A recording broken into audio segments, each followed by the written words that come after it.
that's like one of those like key things that you don't learn until you're out there, like, you know, understanding people and how they feel in front of a camera. It's not just videography and just pointing a camera around and taking video. You have to really understand like how are the couple's feelings and the atmosphere. What is the craziest thing you've ever experienced at a wedding?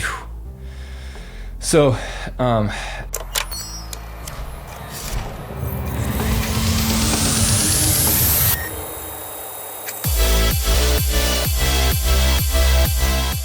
Welcome to the Post Show Podcast. I'm your host, John, the Video Guy. In today's episode, I sit down with Matt Reisinger. Matt is the owner of Elite Entertainment, where they primarily provide wedding videography services. In our conversation, we talk all about weddings. So if you're a wedding videographer or interested in getting into the wedding industry, this is the episode for you. We talk about tips for beginners, some of the equipment and editing workflows, and also just some fun stories from weddings he's worked on. But before we get into today's episode, I want to give a quick shout out to Riverside. I used Riverside to not only record this episode of my podcast, but I also used their Magic Clips feature to automatically create short form pieces of content from the original podcast recording, saving me hours of time. And we all know how precious our time is as video editors. So if you'd like to check them out, you can use my link down in the show notes and start a free trial today. You can save up to 15% off one of their plans by using my coupon code JTVG at checkout. Thank you, Riverside, and now please welcome Matt Reisinger to the show. Matt, welcome to the show. Hey, thanks for having me. Awesome. Well, I'm glad to have you on. I met you at the place I used to work for, and you do a lot of weddings. So I'm excited to have you on and talk really a lot about the wedding industry, specifically when it comes to videography. I know there's a few channels that follow the podcast that are interested and do weddings. So I'm excited to have you on today. You started your business. Can you talk a little bit about how you started in wedding videography, kind of how you started your business? Kind of give me the backstory of Matt Reisinger. Yeah. So I feel like I have an untraditional path, and if I were to do it all over again, I probably would, do it slightly different. So I think for me, I always liked doing videos, and there was always like the dumb videos in high school that, like playing with army men, making stupid effects, just like the weird things that every high school kid does in videos. I just really liked it. And my video production teacher actually, shot weddings, out like on his summers, because obviously teachers have summers off. And he took me to 2 weddings, and I was like, this is pretty cool. I didn't realize you could even make money doing this, so let's do this. And then I immediately jumped in and started my business like right out of high school with 2 weddings under my belt. I think, going back, I probably should have, worked for somebody a little bit longer, or worked for him a little bit longer, because there is a very steep learning curve with shooting weddings that, like it's different if you're doing a corporate show or something like our corporate shoot and we mess up something, we can always stop and go back. I think with weddings, it's a lot of like time management and getting things done. And you have one chance to get it done, or else, you're going to have a very, very unhappy bride. And, then she tells all of her friends how unhappy she is, and it's just not good from there. So again, we started out kind of in that road without realizing that, everything we need to do. But I think the good thing about it is our prices reflected that. So we kind of learned along the way with all that. And, here we are today, doing it well, at least hopefully. Yeah, definitely. That's a really cool story. I was curious, why did you stick with weddings? Because I know you started with the event, initially, but there must be a reason why you still are a wedding videographer, because you could do like corporate things or other things. So I was just curious, why weddings? So we do some corporate stuff, not a ton. I think the weddings, what initially got me into it, or kept me into it, I should say, would be more along the lines of like, I really like the thank yous of brides, and just kind of being that person that captured that for them. That's, I think, like one of the first wedding videos we did, or one of the first couple we did, like I got that like amazing, like, oh my God, I can't believe you caught all this. This is the best thing ever. And that's where I kind of got hooked on that side of it. So I think it's more like the client relationships that we have with brides. And then to kind of go extend it out from that is we actually have a lot of, vendors that we are friends with, that it does make for a, pretty fun work day when you're working with, the DJs or the photographers or other guys that you're out there like seeing, every other weekend or something like that. Yeah, definitely. It is really cool witnessing an event, and especially a wedding when it goes well. It's really rewarding to see how happy the couples are. Yeah. I was curious. So your business, you started small. Can you talk a little bit about how you grew your business? I know you work with a lot of different videographers, and you kind of have teams that you send out on weekends. Can you tell us a little bit how you grown your business? Yeah, of course. So I think it was just out of necessity is the way I was looking at it. Is we were getting a ton of inquiries, and we still do. Like even this year, it's a very weird year. Like for right now, I know for specifically July 19th, we have 3 weddings on that day. And then the rest of July, we have 0 weddings. So it's just like, it's a very weird thing where like things always, kind of group up. And for me, it was like when I was in college, it was an easy thing for my buddies to be like, hey, like, I'll come shoot with you on the weekend. And it's just, I had guys there that wanted to work and wanted to make some money. So I was like, well, I might as well capitalize on, getting these multiple inquiries for dates instead of turning brides away for specific dates. Because it's one of those things, like it's not ever for whatever reason going away, but it just seems like there's hot dates in the wedding industry. And like I said, even this year, July 19th, to me, I don't know of any reason why that date's super popular, but for whatever reason it is, we have 3 weddings on that day. I think we have 1 on the 20th. And then like, I kid you not, in the rest of the weekends of July, we have 0 weddings, which, will probably change, because closer video is kind of a weird thing for booking trends. We have the girls that it's really, really important. They'll book a year and a half out. And then we have the other girls are like, you know what, I don't think I need it. And then they get about, 3 months out and they're like, oh, I think I actually do need it. And that's when we book a ton of our events. So like, I'm not worried that July will not fill up. It's just, again, it's just a weird how they kind of cluster around one date. So again, it's just one of those things like in college, I had those guys that were just doing it and we just kind of kept going. I think one of the interesting things is whenever you get to a certain point and your buddies are like, I want to go do other things. And then you're like, all right, well now you have to kind of pivot. And that's when you start bringing in other people. And so we have a constant, I'd almost say like, it's like a weird revolving door around weddings. And I don't know if it's just because of the burnout you get in weddings. But I feel like it's a good industry that like basically a lot of people get in, learn a lot about videography very quickly, and then they go do other things. And that's kind of where we sat. Like for most of my team, we have about 3 to 5 years is where I'm looking at keeping people. And then I just, for whatever reason, it's not that it ends on bad terms. They're just like, I just want to go do something else. And I was like, I understand. So I think even, the nice thing about Ohio where we live is we do have an on season and an off season. And I think there's a very big sentiment across wedding vendors that we're all excited in May. And when we hit, September, November, kind of the end of the year, we're all just kind of over it. And then we all get a nice big, 3 or 4 month break where we may do 1 wedding or 2 weddings, or, we don't do a ton in the off season. And then everybody kind of gives the ability to recharge and get back into it. So that's where I think I've been able to keep going with it. I think another like side thing, which totally undiagnosed, but I swear I have ADHD. And I feel like there's a ton of people in the wedding industry that have that as well, just because it kind of like, it's a different of enough problem that it keeps you interested in doing it, but it's not something that it's the same thing over and over and over again. Yeah. You hit on a lot. Yeah. I was going to say the seasonality is big and you just never know. Like you said, July 19th, for some reason, all your wedding leads come in for that one date. And then the other dates or the other weekends, there's not as much. It's very lumpy. I was curious, do you have like a database of videographers, or you just kind of have a sheet and essentially you're like, okay, I have like a bunch of these leads on the 19th, you'll reach out to everyone. But then on the other days, you don't have anything, but you always keep those videographers, in mind when you have other leads coming in. Yeah. So we operate a little bit different. There are some companies that basically just farm out wedding videos. Me specifically, I wanted a lot more creative control over it. So it's for us, we basically bring in everybody internally. So I have to basically keep hiring people to train them the way I want them to shoot the wedding so that everybody's on the same page.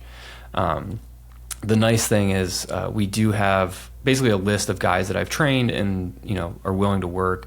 And I find that a lot of the guys that have worked for me in the past that necessarily don't want to do it anymore are still available for maybe 1 or 2 weddings on a Saturday. So again, if we get a July 19th where there's a crazy ton, and let's just say somebody wants to take a vacation that week, like I do have a list of guys that, you know, we have trained and we have worked with. I think the other nice thing, especially in the Ohio community, a lot of us get together and work pretty well together. There are groups out there that are just like photo video guys that get together, just have drinks. I know that I've called on the group. I know the group has called on me. So basically if like, hey, I'm at this event and this battery died or whatever it is, like it's something stupid like that you can kind of put out this thing.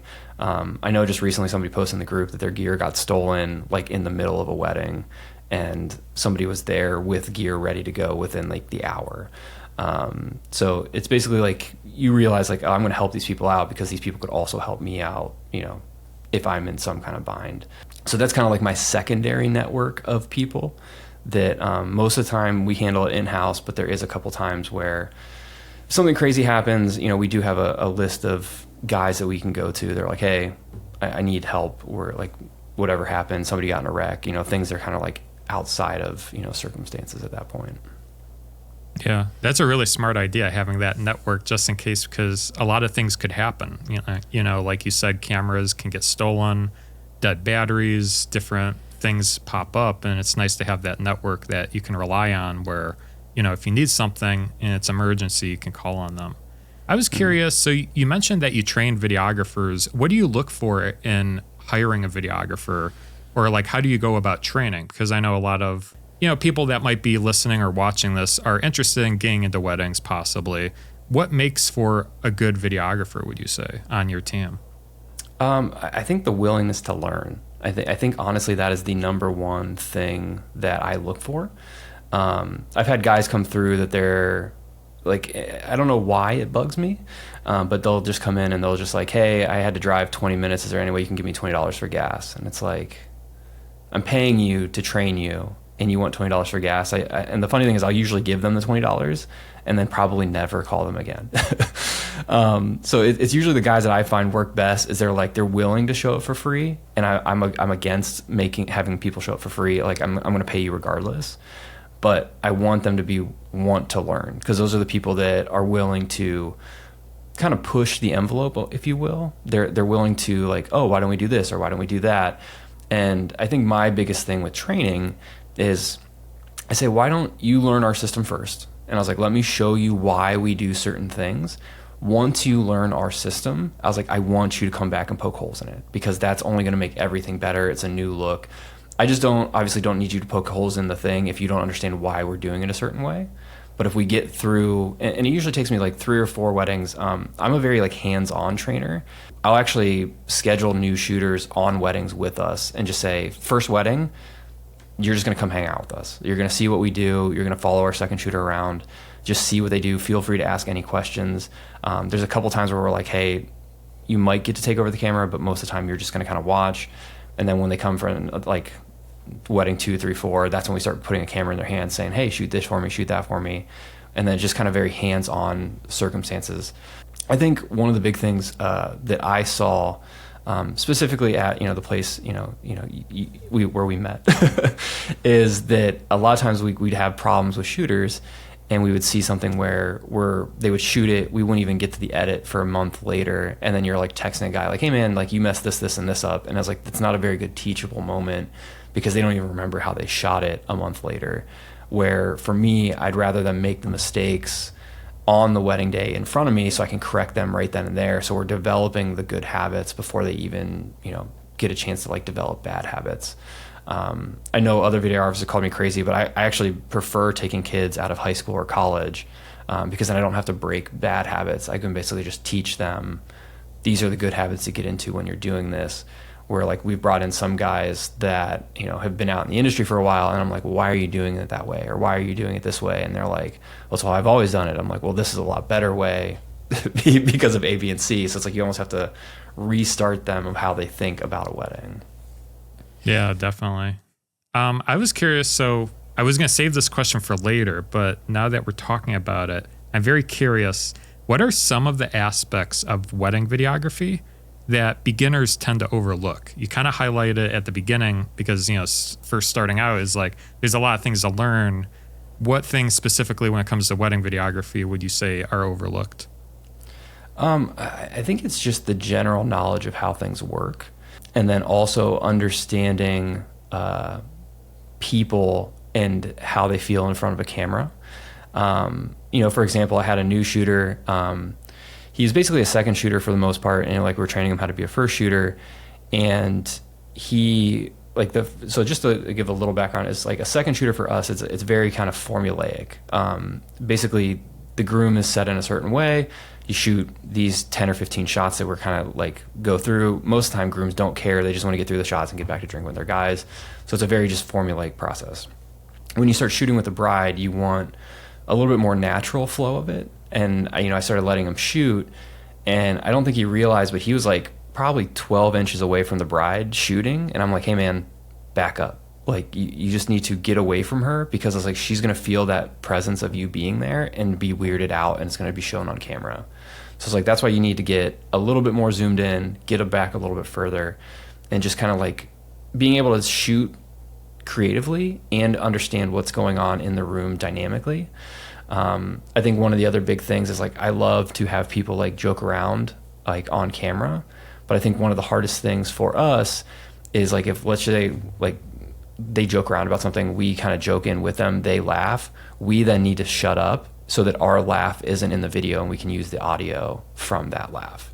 So it's things like that we're kind of interjecting very slightly to get certain emotional responses, but not necessarily again, it's not like a corporate one where hey, we hired an actor, hey, go laugh, and the actor can be cool, laugh on cue. The brides, it's a little bit more organic. So if they're joking around, we throw in a joke about whatever while we're focused in on their face, and then they laugh. That's what we wanted. So that's kind of the nuance that I think is really tough for wedding videos, is because you kind of elicit those responses without directly asking for them. Yeah, definitely. It's you always have to shoot in the moment. And say if you miss something, it's kind of over, Mm-hmm. If they pop the champagne, or you have to make sure you get all those moments, and that you get naturally. You can't just say, bride, laugh. You know what I mean? Yeah. Yeah. Yeah. And I think the funny thing is I've seen a ton of photographers, which surprisingly it works really well. But whenever the girls are together, you say, hey guys, fake laugh until you real laugh. Because one of the stupid things about it is they start laughing because it's fake, but then they sound so ridiculous that they actually start real laughing. So it's one of those weird tricks that does work pretty well. But yeah, that's one of those key things that you don't learn until you're out there making jokes with stuff. I think the other thing is I have a good buddy of mine who's a photographer. He's like I like to throw in that's what she said jokes, and he's but that will only work on a certain demographic of brides. Some girls might be annoyed by that, so it's almost reading the room to figure out what they like or what they find funny.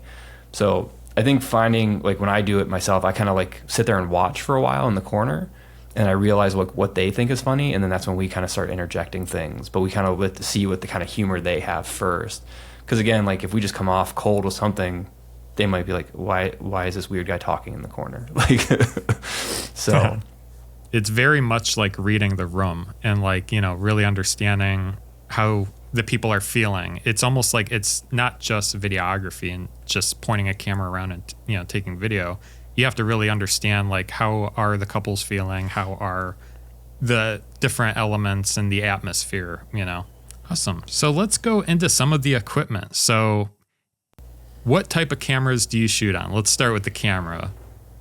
Yeah, so we're probably going to get roasted for this, because I feel every wedding videographer in the world is all about having the newest, latest, greatest things. We still shoot on GH5s. And at this point, they're a little bit older of a camera. I think one of the funny things is I have bought the bigger brother to that. I have the S5. And I've taken that out to weddings, and the image is super crisp and super clean.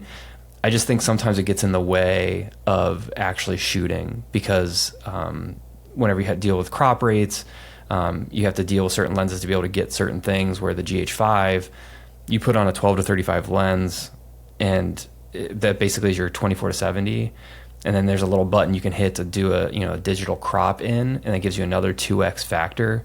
So with the press of a button, we can go anywhere from 24 to I think it's almost like 120 or something like that.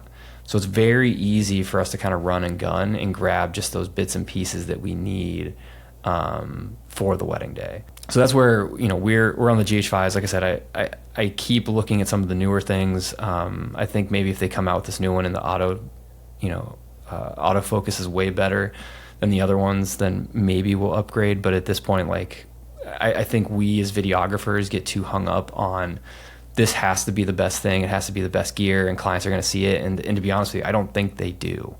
I think as long as it's a good shot, I don't think they're going to see the difference between an FX3 or a GH5, or if they do see it, they can't eloquently say why they see a difference. They'll just be like, oh, this one looks slightly better than that one.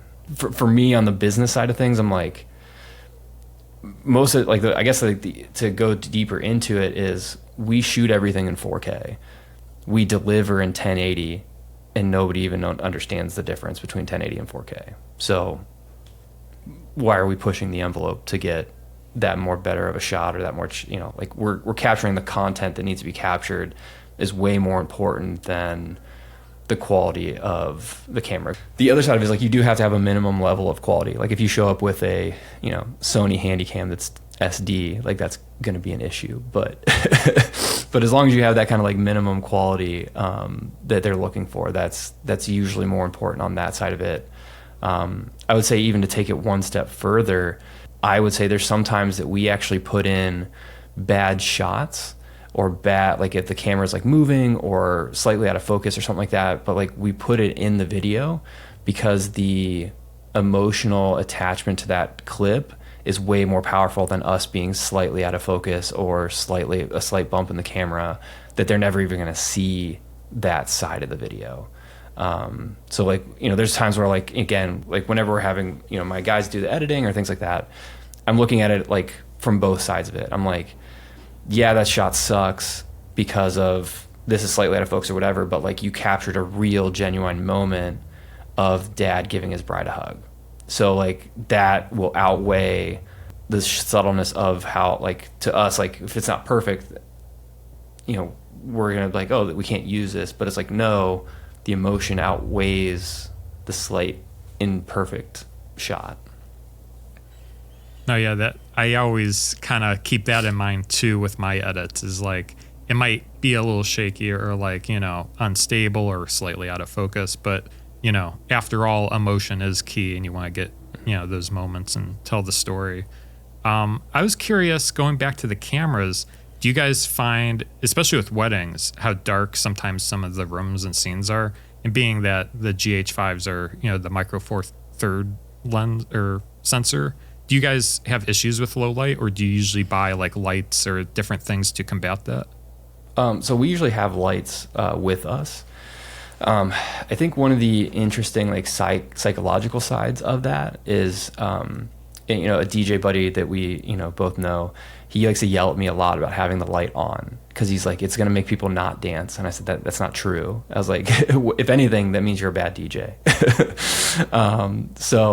But anyway, what we do is one of the things like psychological wise is we actually put the light on before guests even arrive. And then we leave it on throughout the duration of the event.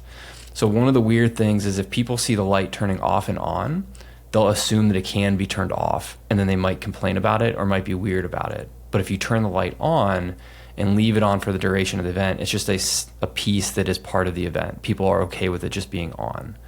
So we basically, once we started leaving the light on, we stopped getting guests ask about it. We stopped getting DJs, asking about turning it off because it's like ruining the mood.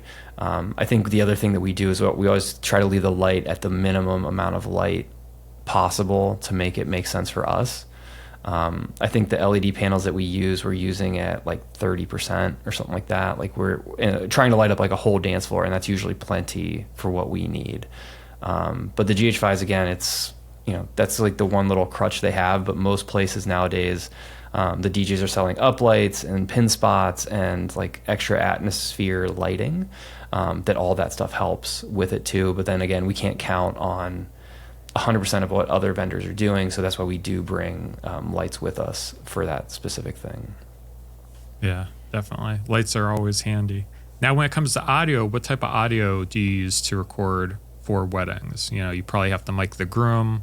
You probably have to get a signal from the DJ or the band. How do you do audio?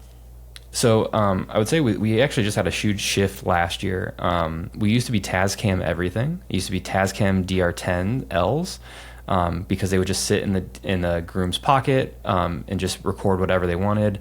What we were finding out is like if an SD card went bad or something like that, like or if the unit just locked up, all of our audio would be gone. So one of the things that we actually switched to is we started using the DJI lav mics. One of the weird things that like is super beneficial for weddings is the magnet on the back of them, because a lot of times we will take this magnet and we'll say, hey, just put this on the priest, and we'll literally pull out the shirt, just magnet it right onto their shirt, and they're happy. They don't have to clip it anywhere. We can take that magnet, stick it right on a speaker to grab whatever we need as kind of a backup piece. So we've switched everything to those DJI mics, and they have been kind of a game changer for us to just be able to grab really good audio really quickly. I think specifically in ceremonies too, because of that magnet, we can just go magnet it right to the lectern mic. So basically you have the mic here, and then it just sticks right underneath it, and you're getting better audio than what the church system is going to allow, just because church systems usually are, made in the 1980s, and they haven't updated them since. So we tend to bring our gear just to be safe with all that. As far as DJ stuff goes, we use a Tascam DR60 because that one usually has pretty good preamps in it. Because most DJ systems, they pump the audio through pretty heavily. And I think if you use something without those good preamps, you get kind of like a distorted audio with it.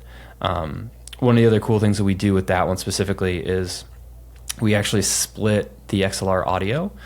So we're actually taking the same signal twice, and then inside the system we're actually saying track 1, 2, and then putting on a negative 6 dB range on channel 3, 4. So what it looks like when you're done is channel 1 should be correct, and in case they like go crazy high or crazy low, channel 2 is negative 6 dBs below that, channel 3 is negative 60 dBs below that, and channel 4 is 60 dBs below that. So the good thing for us is if they turn up the audio crazy, that means we switch from source 1 to source 4, and we still have good audio regardless of what they're pumping through. So for the most part, for us, it's almost a set and forget. We set it all up, we get it dialed in, and then we might go check it when they switch the actual music portion of the night, but that's about the only time we'll go back and check it, and that's given us pretty good results throughout the hundreds and hundreds of weddings we do. Yeah, that's really good. I have the DJI mics too, and I do have to say those are really good. You can place them like anywhere. But yeah, really good. Awesome. Let's talk a little bit about editing. After all, this is the post-show podcast. Take me through your editing process. How do you, when the night's over and you start, going through all the footage and stuff, how do you organize it? How do you start, going through the wedding, essentially, in editing? Yeah, of course. So I think whenever you start doing these weddings at this scale, I think it's good to touch base on.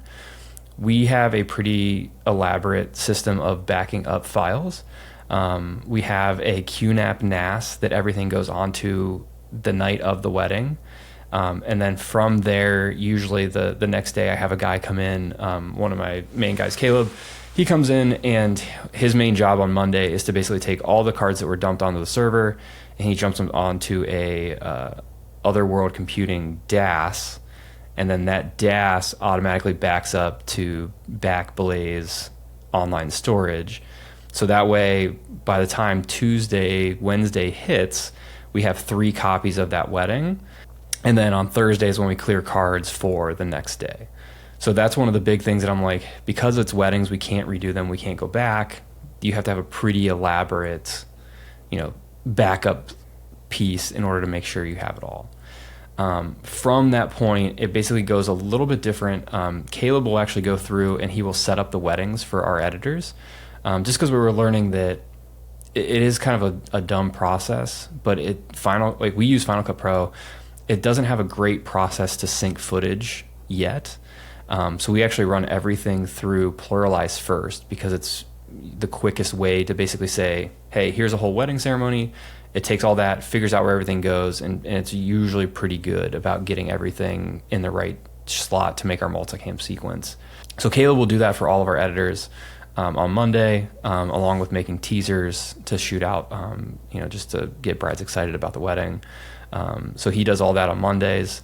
And then when we actually get into it, it's usually whoever shoots it gets to edit the wedding for us, because there might be some weird thing of like, well, why did you shoot it this way? And it's like, oh, because they were coming from this way, we had to shoot this way. And it's just one of those things that if you're an editor that never saw the footage, you don't know why they shot it that way. But since you were there, it's a little bit easier to get through the wedding at that point.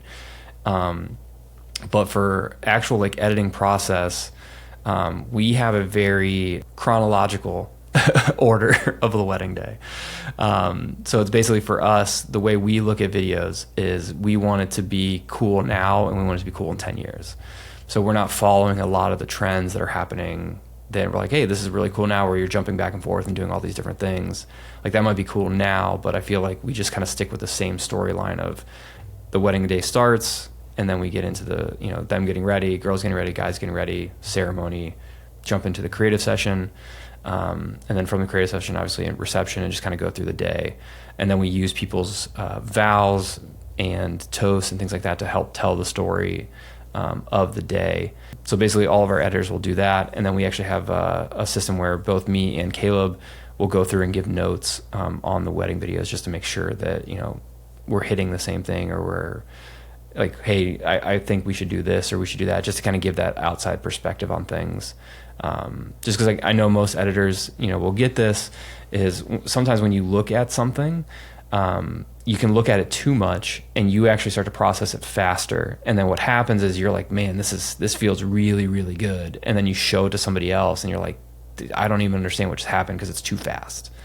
So I think that's one of the big things that, showing it to somebody else throughout that process will kind of like help make everything a little bit more cohesive, because that's the first time their eyes are actually seeing it. I don't know if you're familiar with it. We use Dropbox Replay for that. So we basically upload the files to that whenever we're done editing. And then, like I said, me, Caleb, we'll jump in there and we'll watch it, and we leave notes on the actual video. And then it gives a time-coded, check order list of things that need to be edited at that point, and they can just kind of check it off as they're editing through. So it's the easiest thing to do, because we can sit there and go on the screen and say, this right here, I don't like this, and we can circle it on the screen. Caleb likes to have fun with it. He likes to draw hats on people if there's something that needs notes. That not anything specific. He's just like, hey, change the color on this, and he might draw a hat on the groom just for shits and giggles. Yeah. Adobe has something similar called like Frame.io, where you can like leave time-coded notes, and it's really nice. You can go to that marker, see the client note or whatever needs changed, and you can, that way you're not like, okay, you have to scrub and try to find it. But yeah, the annotation features are really cool. The only thing, I played with Frame.io a little bit. I didn't like that you had to import the XML sequence, and then it like created a new layer inside of Final Cut. Where like for us, since our projects are so small, it was one of those things that, like, it was easier for us to just make it a online portal. Where I feel like the Frame.io is like, if you're working on a bigger project, it might help to actually like import those, XMLs and have those notes actually in your timeline. Yeah. I think I want to say Premiere Pro has like the kind of like a panel or like a separate thing, so it's integrated with it. I'm not sure if Final Cut has it. You probably have, like you said, you have to import it separately to get like the metadata or like the information, essentially. Yeah, it was something like, again, the last time I looked at it was like 2 years ago, so it might have changed since then. I just know there was like, you had to download something, import it, make sure it's synced right, and it was just one of those things like, it's not worth that whole process. Yeah. Cool. So how do you actually deliver files to the client? I know you use Dropbox Replay for your team, but do you use a different method to actually send the final, like, files to the couples? Yeah. So we actually use a program or an online service called Webflow. For us, I think the biggest thing with them is it's a buy once and forget about it thing. I feel like every other service out there, I had to be kind of watch, like I know even Vimeo has switched to this, where it's like you get a terabyte of data. So like whenever we fill up a terabyte of data, now we have to get choosy about what we delete or what we keep, or you pay the outrageous fees of, storing everything. I think one of the funny things, like just talking about this side of it, we actually got really lucky, and we had bought Dropbox Unlimited. And I asked them, I was like, do you really mean unlimited? And they said, yeah. They're like, anytime you need more data, just ask for it. And we're like, cool. So we uploaded 60 terabytes of data to Dropbox, and they kept giving us data. And then we used that for about a year. And then all of a sudden they came out and they're like, hey, too many people took advantage of this. We are not going to do this anymore.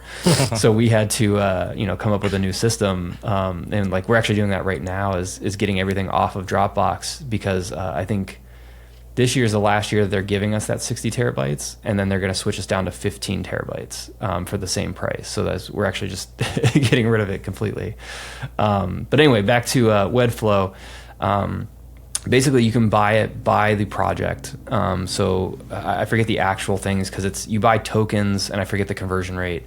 But basically, you buy, let's say, 5 tokens per wedding, and then that equates to so many gigs. And then you upload to the client thing, and then that is actually good for 10 years. So as far as the client's concerned, they're like, oh wow, like my gallery's good for 10 years. They're happy. Inside of Webflow, it looks nice as a deliverable. So it looks good on a website, it looks good on a phone. They actually have a web, or like a smart TV companion app that is really nice, that I find a lot of brides love. Is they download the VidFlow app on their TV, a little code pops up and says, here's your TV code. They type it into their gallery, and then their wedding video is right on their TV.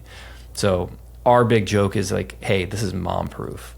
Mom, you say, hey mom, what's the code on your TV? You type it in for mom, and then boom, your wedding's on mom's TV. Mom doesn't have to figure out how to stream it. Mom doesn't have to figure out how to watch it, somewhere else other than her phone. It's just on her TV, ready to go.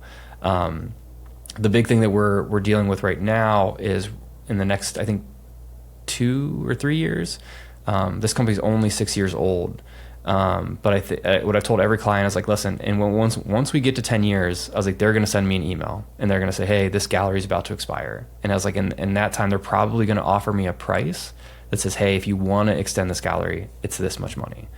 And I told all my clients, I'm like, listen, it's up to you if you want to do this. I was like, I don't know what the price is going to be. I'm just going to tell you like what's probably going to happen. And most brides are fine with it, especially because there is a download button on the website that allows them to download all of their files regardless of having the gallery or not. Yeah. So. Yeah. It's always a thing to think about too. It's like several years from now, like, if a couple asks for their video, it's like, do you still have it? Is it like in your terms and conditions? Like, what's the process behind that? Is there anything you add to your contracts that are like that protects you from like, losing data, or like, we keep it for this amount of time, or like, things like that? So we like, I guess we probably should get more strict on it in the contract, but I'm vague in the contract on purpose. Just because I don't want them to say like, well, you promised you'd keep it. And I was like, well, no, what I said is I would keep it as long as nothing crazy happened. I think we have a pretty good process that allows it to not, for us to still have it.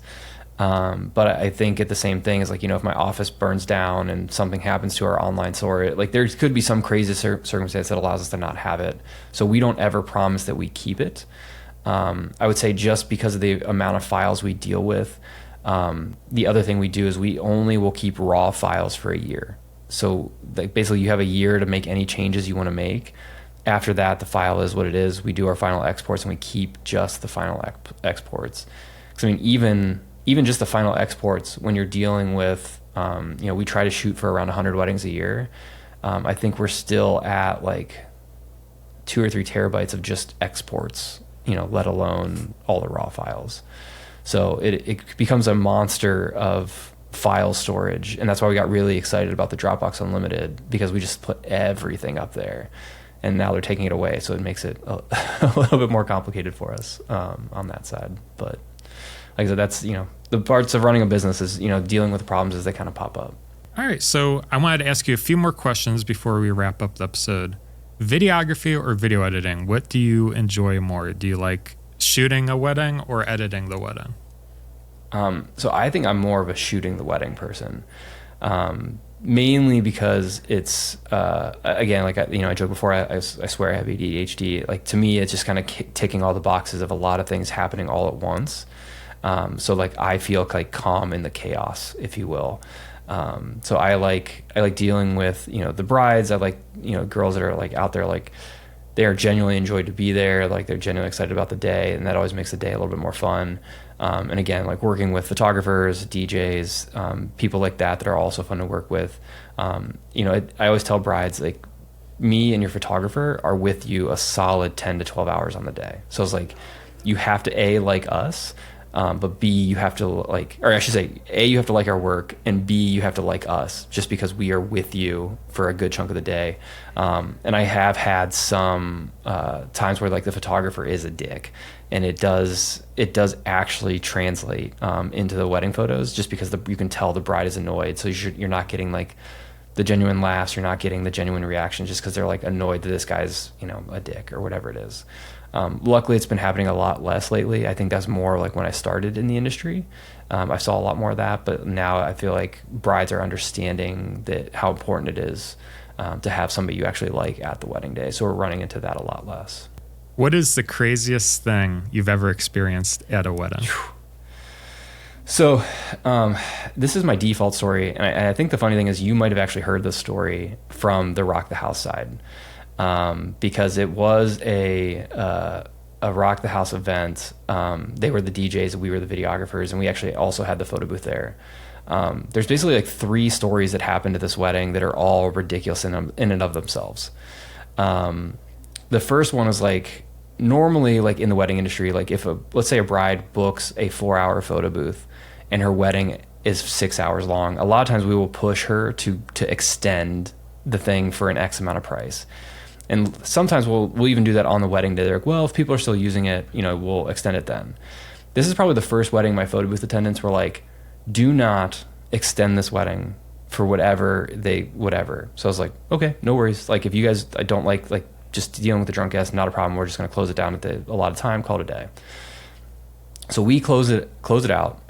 And this aunt comes up to me and she's like, are you closing? I'm like, yeah, man, I'm sorry. They only paid for this, like, you're more than welcome to use it one more time, and then we're done for the night. And she's like, you're a fucking asshole. I was like, well, I'm sorry, ma'am. And then all of a sudden she switches gear and she's like, but you're cute though. And she tries to come in and kiss me, and I'm like, what are you doing? Like, no. And I was like, ma'am, you need to go back inside. And so we start packing up the booth. That's story number 1. And mind you, this is all the same wedding. So we're starting to pack up, doing all this, getting out of there.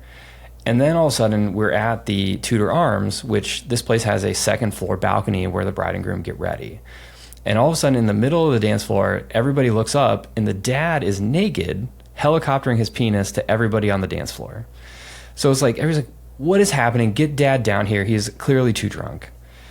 And then the third story about all this, I get a call from the DJ, which was Sean Sumac. And he's like, dude, I just got hit in the face by one of the guests. I'm like, what are you talking about?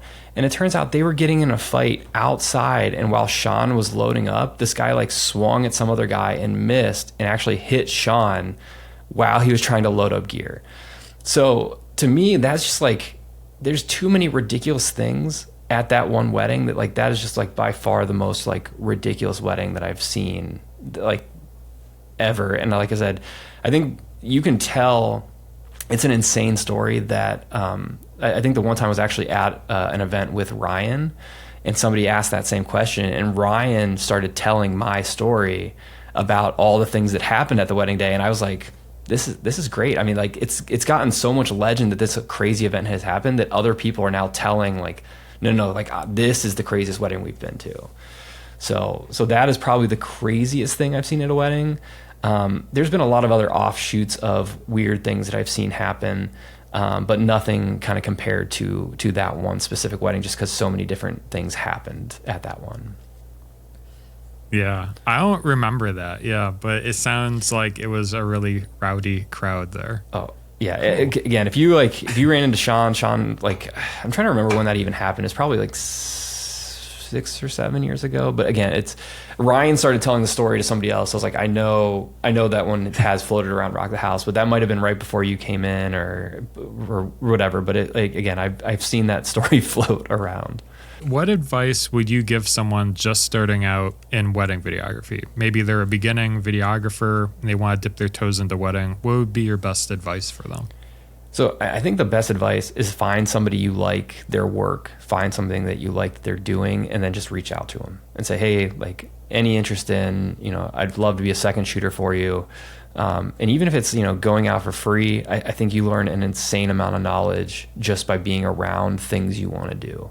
And I think, again, kind of going back to what I said earlier, was I think the guys that are willing to show up for me and shoot for free just to learn are usually the guys that end up working out the best. Just because they understand that it's the longer game of, like, I'm teaching you a valuable skill set, not you're just showing up for a paycheck at, at a fast food spot. So I think those are the guys that usually understand the longer term ramifications of, like, the knowledge you're being taught. But I think the new guys, you just find somebody you like, find something, and reach out to that person. If they don't need second shooters, like, reach out to a couple other people. But I think you will learn so much faster, even if you shoot for 3 or 4 different guys. That's one of those things you're like, oh, this guy does this really good, or this guy does this really good. And again, that's where, like, when I bring new guys on, I'm like, let me teach you my system and then poke holes in it. Cause, like, I want the, like, fresh eyes looking at it. Cause again, I've been doing this, for almost 20 years now. So, like, for me, I'm the old man set in my ways, if you will. But the young guys, like, might have a better way of doing things. They're like, hey, we like this idea, and, like, cool, like, let's try it out. And, like, and if it works out better, great. Then that's now part of the system.